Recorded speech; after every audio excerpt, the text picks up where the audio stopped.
wabarakatuh. Bismillahirrahmanirrahim. Alhamdulillahirabbil alamin. Wa bihi nasta'in wa ala umuri dunya waddin. Assalatu wassalamu ala asrofil anbiya'i wal mursalin Muhammadin khatamin nabiyyin wa ala alihi wa sahbihi ajma'in. Puji dan syukur marilah kita panjatkan kehadirat Allah Subhanahu wa taala, yang mana berkat rahmat dan karunia-Nya kita masih diberi kesempatan untuk melaksanakan pembelajaran sampai kali ini. Salawat beserta salam semoga tetap tercurah limpahkan kepada junjungan alam Nabi besar Muhammad SAW. Tak lupa kepada keluarganya, sahabatnya, hingga kita selaku umatnya, mudah-mudahan mendapatkan syafaat di yaumil akhir nanti. Amin ya Allah ya Rabbal alamin. Oke teman-teman sekalian, perkenalkan nama saya Eva Rismayati dari kelas KPI 5B, salah satu mahasiswa UIN Sunan Gunung Jati Bandung dari Fakultas Dakwah dan Komunikasi jurusan Komunikasi Penyiaran Islam. Pada kesempatan kali ini saya akan berbagi video pembelajaran mengenai mata kuliah Esensi Al-Quran dengan judul Dasar Al-Quran tentang Ilmu Pengetahuan. Lanjut. Adapun ruang lingkup pembahasan yang akan kita bahas, yang akan kita diskusikan pada pertemuan kali ini, yang pertama mengenai pengertian ilmu pengetahuan, dan yang kedua subjek ilmu dan cara memperolehnya, yang ketiga tentang korelasi antara Al-Quran dan ilmu pengetahuan, dan yang terakhir apa sih fungsi ilmu pengetahuan. Selanjutnya sebagai pendahuluan ini, karena kita belajar mengenai esensi Al-Quran, kita akan membahas terlebih dahulu apa sih Al-Quran itu, pengertian Al-Quran. Oke, yang pertama ini berangkat dari kajian ontologis. Al-Quran merupakan sumber ilmu pengetahuan sekaligus sumber ajaran agama yang mendorong manusia untuk berpikir, dan dalam hal ini bisa disebut sebagai berfilsafat. Oke, yang kedua dari segi bahasa. Secara etimologi, Al-Quran adalah bentuk masdar dari qara'a yaqra'u Qur'anan, yang artinya bacaan. Definisi Al-Quran dari segi bahasa ini juga dapat diartikan sebagai mengumpulkan huruf, menghimpun, membaca, dan berkaitan satu sama lain. Yang terakhir dari segi istilah, menurut istilah, Mustafa Mahmud Abu Sholeh mendefinisikan Al-Quran sebagai sabda Allah yang sangat autentik yang diturunkan kepada Nabi Muhammad melalui wahyu dengan perantara malaikat Jibril. Dan ada lagi sebagian yang menyebutkan bahwa Al-Quran ini merupakan perkataan Allah atau kalamullah, yang mana jika kita membacanya maka kita akan mendapatkan pahala. Oke, yang selanjutnya pengertian ilmu pengetahuan. Apa sih bedanya ilmu dan pengetahuan? Ilmu itu adalah sesuatu yang sudah teruji melalui metode ilmiah ya, atau proses penelitian yang didukung oleh fakta. Sedangkan ilmu pengetahuan ini adalah hanya sekedar mengetahui, nggak secara mendalam. Ilmu itu bisa dikatakan sebagai suatu pengetahuan secara mendalam. Seperti contohnya pengetahuan, kita mengetahui tentang motor. Terus apakah kita mengetahui ilmu tentang motor? Oke, seperti itu contohnya ya. Lanjut kepada pengertian ilmu pengetahuan. Yang jelas ilmu pengetahuan ini berasal dari dua susunan kata, ilmu dan pengetahuan.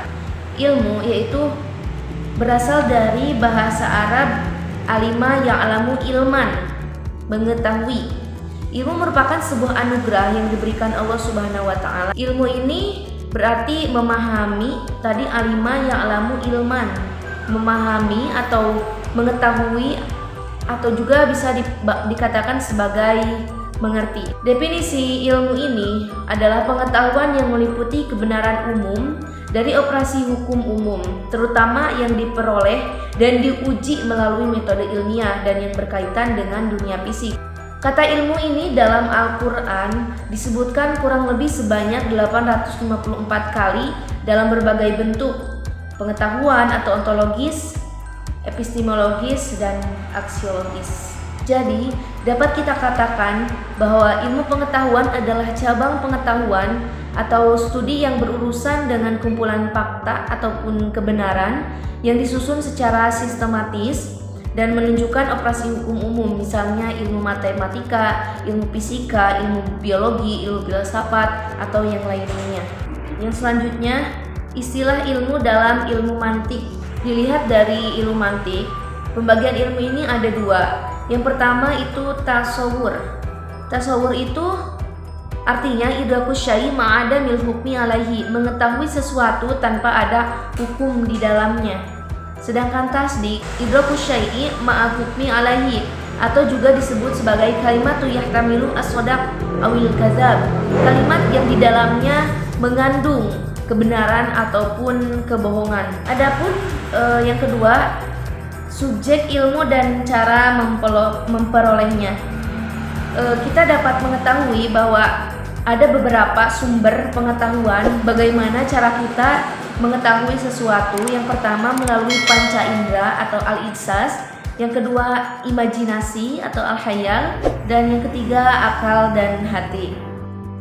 Oke, yang pertama panca indera. Salah satu ayat yang menjelaskan bahwa kita bisa mengetahui sesuatu atau sumber pengetahuan ini melalui panca indera dari Quran surat Al-Ankabut ayat 20.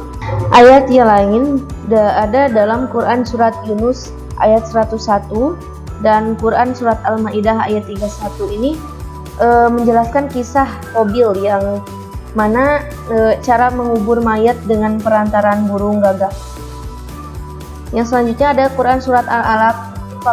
Iqra berarti membaca. Membaca itu berarti mengamati. Mengamati itu menggunakan panca indera, tentunya mata ya. Yang kedua, sumber pengetahuan ada akal. Definisi akal menurut Asy'ariyah yaitu sinar yang dapat menemukan pengetahuan yang sulit ataupun mudah, yang mana tepatnya ada di dalam hati dan pancarannya ada di dalam otak. Ada juga di dalam Al-Quran dijelaskan sumber pengetahuan dari akal itu ada dalam Quran surat Al-Baqarah ayat 164, surat Al-Jasiyah ayat 4-5, yang mana bisa kalian lihat dalam video ini. Yang selanjutnya, pembagian ilmu. Berdasarkan dari cara mendapatkannya, ilmu ini dibagi dua.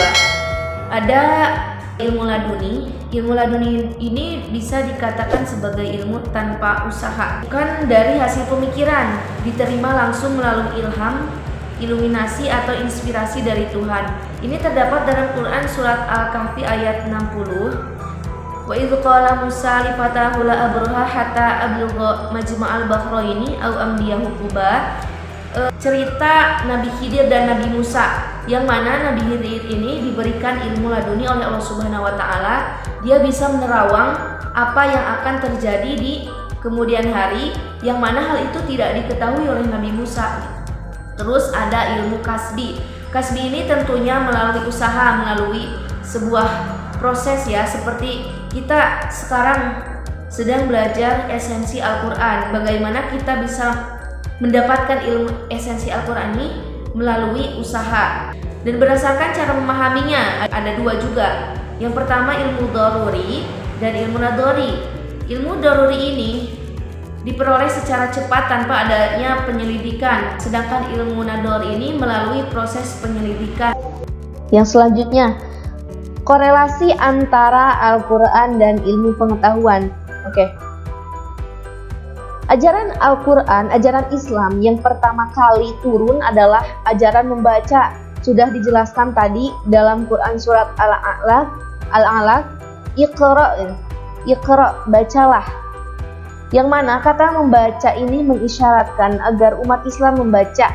Membaca merupakan interpretasi dari proses pemantapan dan transfer ilmu pengetahuan, yang juga merupakan gerbang ilmu pengetahuan. Ayat tersebut diteruskan dengan bacalah dengan nama Tuhanmu melalui perantara pena, alladzi 'allama bil qalam. Pena dalam ayat ini berarti alat menulis, yang artinya manusia setelah membaca diharuskan untuk menulis apa-apa yang telah dibacanya. Ini menggambarkan bahwa anjuran mutlak bagi segenap manusia untuk menggali dan mengembangkan ilmu pengetahuan, teruji melalui kriteria kebenaran. Yang selanjutnya ada temuan ayat Al-Quran tentang ilmu pengetahuan. Yang pertama, ada ayat yang mengandung teori mencari kebenaran dan ilmu pengetahuan. Ada dalam Quran surat Al-Isra ayat 36, yang mana ayat ini menjelaskan tentang teori berfilsafat. Selanjutnya ada dalam Quran surat Al-Mujadilah ayat 11. Ayat ini menjelaskan tentang teori kelebihan orang yang berilmu.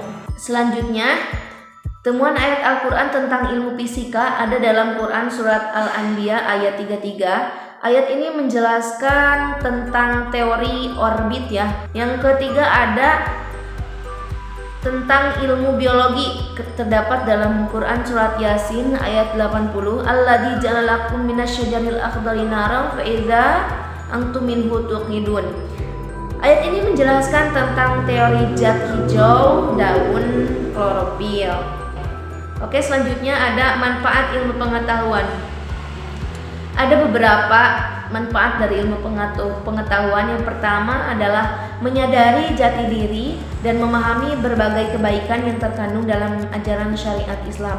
Yang kedua, mengetahui rahasia alam metafisik. Selanjutnya ada mengetahui alam fisika, diantaranya diungkapkan melalui biologi, geografi, kimia, dan lain-lain. Yang selanjutnya ada memahami tuntutan hidup yang lebih baik. Dengan adanya ilmu pengetahuan, kita bisa tahu bagaimana cara menjalani kehidupan dengan baik, baik itu hablum minan nas ataupun hablum minallah. Oke? Sekian materi pembelajaran esensi Al-Quran tentang dasar Al-Quran tentang ilmu pengetahuan ini. Mudah-mudahan dapat bermanfaat. Mohon maaf bila banyak kekurangan. Wabillahi taufiq wal hidayah. Wassalamualaikum warahmatullahi wabarakatuh.